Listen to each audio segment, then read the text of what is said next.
ci wàllu logement ak hygiène publique foofu ngay tàmbale. waaw est-ce que duñ tàmbalee ci sport bi comme foofu non foofu kon nañ tàmbalee ci wàllu sport. parce que justement comme dafa ñëwaat ci Sénégal Égypte boobu dafa am question buy ñëwaat lu bëree bëri égyptiens yi wax ji bëri na xëy na sénégalais yi naam qualifié na mais le fait que coow bi nekk di continuer toujours ñu dégg seen naataango bi yor fédération égyptienne de football wax ne ñoom ñu ngi laaj non seulement sax laaju ñu sax ñuy rejouer match bi mais dañuy laaj tout simplement ñoom ñu jox leen place bi directement ñoom ñu dem jouer yéen nan ngeen di dundee un peu coow loolu yëpp ak li nga xam ne moom la ñu wax ne moom la égyptiens yi déposé comme recours. bon loolu damay jàpp ni ku nekk ak stratégie de communication boppam. moom waa Égypte lay waxul ak waa Sénégal waaye day defal waa Égypte yaa ngi fàttaliku Caire 86 biñ ñu dooree tête de Abdoulaye Traoré boobu. gars yi gëm loolu Sénégal Côte d'Ivoire Sénégal Côte d'Ivoire. bi match bi jeexee ñu yem ak point ak les Ivoiriens te mu amoon simplement la différence sur le nombre de buts marqués Sénégal gëm loo woon nañu fii que qualification bi c'était possible. dem nañ ba 18h ñu ni jàpp ni Sénégal qualifié na qualifié wul loolu dafay wax ak waa Égypte mais match boobu moom romb nañu ko ci anam yëpp maintenant dana am conséquence tuuti laser yi xawoon na bëri loolu kenn mënu ko werante yuuxu yi xawoon na tar kenn mënu ko lam-lam mais ci résultat match moom wax jooju lem nañu ko yàgg na maintenant dafay wax ak waa Égypte pourquoi Égypte am tuuti espoir fédération bi gën a dund parce que défaite yu mel ni boo ko amee dafay yóbbaale parfois entraîneur yóbbaale fédération ku nekk dafay communication pour que ñu nga mën a am delloo tuuti espoir pour que ñu bañ laa dàq moom waxul ak ñun waxul ak àddina opinion égyptienne lay waxal. mais su ma lay dégg ngay wax ci laser yi wax ci kii est-ce que du da ngeen xaar quelque part sanction bu 10. bu jógee ci instance yi également. ci wàllu ci stade bi en tout cas. xam nga loolu jàpp nañ ni dana am lu fédération dana am lu FIFA wax ala kulli alin ndax ci FIFA reproché nañ ñu aussi. que nit ñi parfois débordement bi am na bu match bi jeexee parce que bu match bi jeexee ba nit ñi war a évacuer kenn warul wàcc ci pelouse bi nit ñi nag am na ñu tëb contenté ba wàcc foofu ala kuliyaalin te loolu du c'est pas la première fois ñu sanctionné ñu ci yooyu mais loolu amende pécuniaire lay nekk parce que règlement bi moom maanaam xaalis waaw xaalis lay nekk mais loolu moom règlement bi ñëpp a ko bokk foo gisee am nga faute xam nga ni fii am nga fi faute mais ñun tontu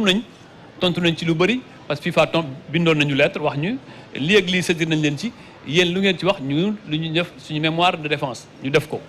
mais il est vrai que lii xew Égypte aussi ñun teg nañ ci bët c'est-à-dire ci accueil bi ba ci stade ba am na lu bëri lu nga xam ne ñun nettaliwuñ ko parce que dañoo bañoon ñu divertir ñu parce que au niveau international parfois adversaire da lay créer problème pour nga nekk ci débat boobu ñun bi ñu paree match bi au lieu que ñuy débattre sur les lasers yi ñu def ou bien sur l'accueil qui n'a pas été bon dañoo ne nañ concentré wu sur le match retour parce que sinon dañuy dugal ci débat moom di suñ débat bi match bi tamit jeexee gis nga ñu indi débat wu FIFA ak yooyu ñun ñu xam ne suñu débat parce que suñu débat mooy naka la ñuy préparer coupe du monde bu ñu nekkee di tontonte ak ñoom dañuy perdre du temps te ñun ñoo nekk dans une posture jiitu boo nekkee posture jiitu da ngay tànqam lu bëri te relation yu am diggante ñaari fédération yi relation yu yàgg la diggante ñaari réew yi relation yu yàgg la yenn déclaration bu fekkee ne lu ñu wax nga tontu leen comme li xew entre Cameroun ak Algérie après ça peut polluer te kenn xamul fu mu mujj moo tax Sénégal la fédération a préféré ne pas communiquer sur ça. justement ci wàllu préparation bi lan nga ñu si mën a wax lu ñu mën a téye parce que fu mu toll nii coupe du monde bi li ci des bareetul bu njëkk ba daan nañ la gis en tout cas bu compétition yu mel nii amee wala bu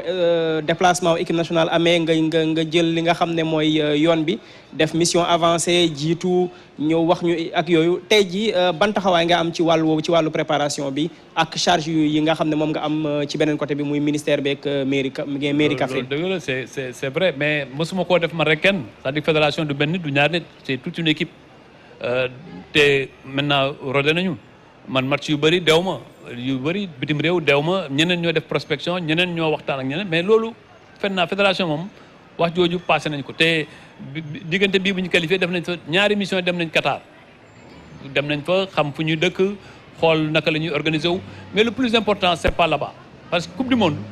daanaka doo am jafe-jafe dëkkuwaayu équipe bi ak infrastructure doo am problème terrain doo am problème logistique parce que dafa niveau boobu bokkul ak booy jouer fii en Afrique où toujours les conditions ne sont pas réunies kon ñun fu ñu war a mën a njëkk a liggéeyee c'est sur l'aspect technique préparation technique bi moom moo am solo ci ñun. fan lañ ci toll. waaw loolu nag xam nga Afrique dafa am difficulté c'est pas comme l'Europe ñoom pare nañu bu yàgg te seen euro bokkul ak ni ñuy organiser suñu Coupe d'Afrique ñun Coupe d'Afrique 2023 dafa am retard mois de septembre bi mois de juin bi ñu war a jouer normalement si préparation Coupe du Monde la ñu waroon fekk mais comme que fenêtre bi 2 semaines la Sénégal dana jouer 2 matchs benn match bi au Sénégal benn match bi mu jouer ji ko Rwanda bu jouer ba pare dana am 1 semaine de repos semaine boobu dañ ko jox à profit pour mën a jouer benn match amical mais au mois de septembre 1 semaine la 1 semaine te war nañ ci jouer 2 matchs kon xam nga day xaw a métti ñu ngi discuter ak yenn réew yi pour naka la ñuy aménager ba am fa un 3e match à part ça aussi FIFA dafa restreindre les conditions bu njëkk ba dañ la doon may ay 15 jours 20 jours avant coupe du monde bi ñu may la préparation bi ba amoo ko 1 semaine rek nga am donc loolu itam ñu ngi discuter ak yenn réew pour bu ñu àggee ba Qatar ñu mën a am foofu benn match amical mais coupe du monde bi moom ni mu demee ci dans la compétition ngay mën a organiser sa préparation mais foofu les Européens ak les Sud-Américains ont un peu un avantage parce que ñoom période boobu ils vont le mettre à profit pour jouer entre ñoom pour mën a gën a préparer la coupe du monde. ak Ligue des Nations bi. waaw mais su ma la déggee mois de juin bi diggante Sénégal ak Bénin bi nga xam ne moom la ñuy joué ci éliminatoire coupe d'Afrique 2023 dinañ ci am match amical mais xamaguñu kan la. waaw ñu ngi discuter ak ay réew yu bëri.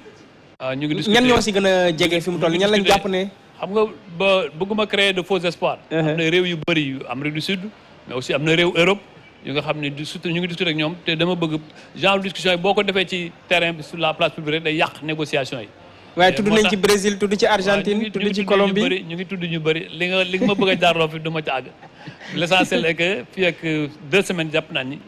programme coupe du monde bi dana yemb fekk discussion yi avancé ba ñu mën ci arrêté dara